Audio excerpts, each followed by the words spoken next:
Hello everyone, आजको भिडियोमा तपाईहरुलाई स्वागत छ। त आजको भिडियोमा म डिम लाइट बनाउन गइरहेको छु। यो स्टुडियोमा युज गर्न सकिन्छ। त सुरु गरौँ।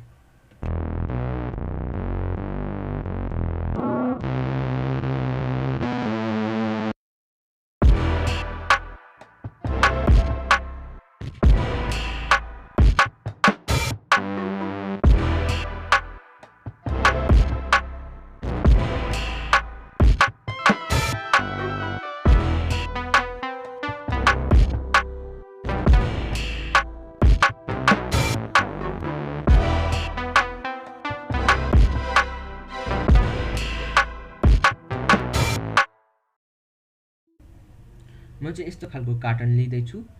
तपाईहरुले आफ्नो हिसाबको अनुसारले त्यसलाई बनाउन सक्नुहुनेछ। म चाहिँ यसलाई यस्तो खालको शेप दिने छु। अनि यसको साइडमा म एल्युमिनियम पेपरले कभर गर्ने छु।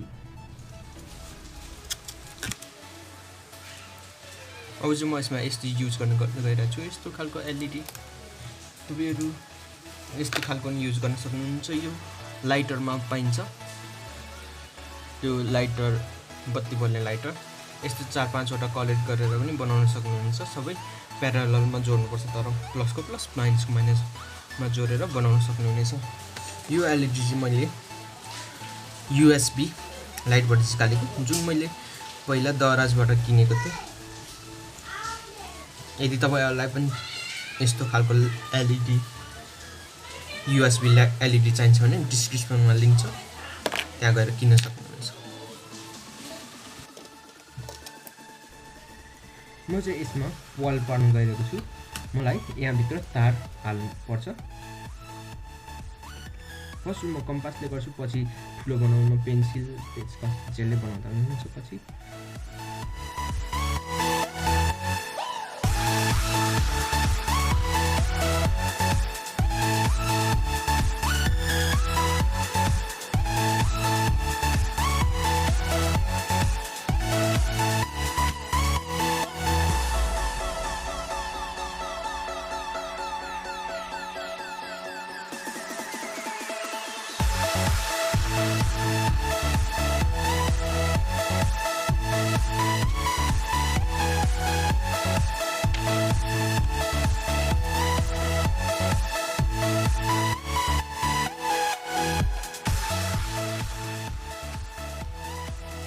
यसमा चाहिँ मैले अगाडि हालिसकेको छु। त्यो लाइट ब्लू गनले हालिसकेको छु। अब बाहिर कभर गर्नलाई म पेपर युज गर्नेछु, A4 साइज पेपर, ताकि यसलाई ढाक्को।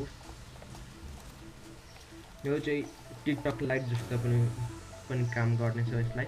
यदि तपाईहरुले युट्युबको लागि भिडियो बनाउन चाहनुहुन्छ भने, भर्खर बिगिनर हुनुहुन्छ भने यो बनाउन सक्नुहुनेछ। आफ्नो टेबल अगाडि राख्न सक्नुहुनेछ अनि अनुहार अलिक राम्रो देखिनेछ। त्यति प्रोफेसनल त देखिँदैन, तर सानो हुन्छ। सकिन्छ यसलाई। यो चाहिँ म 5 भोल्टबाट चलाउन गइरहेको छु। त हेरौँ कस्तो खालको बल्छ, कति राम्रो बल्छ।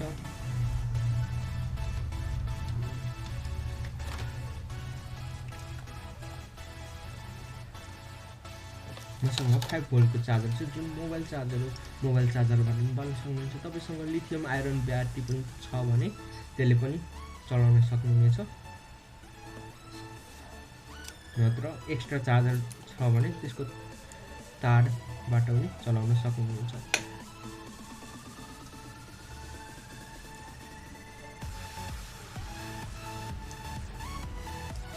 हेर्नुस्, यो यस्तो खालको बलिरहेको छ।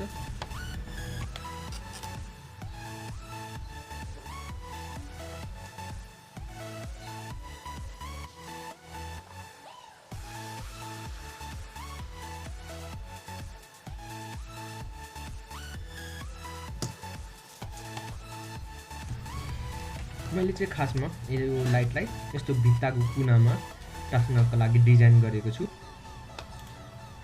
यहीँबाट आएको आइडिया हो। त्यो म यसलाई टालेर देखाउँछु, हेर्न सक्नुहुनेछ।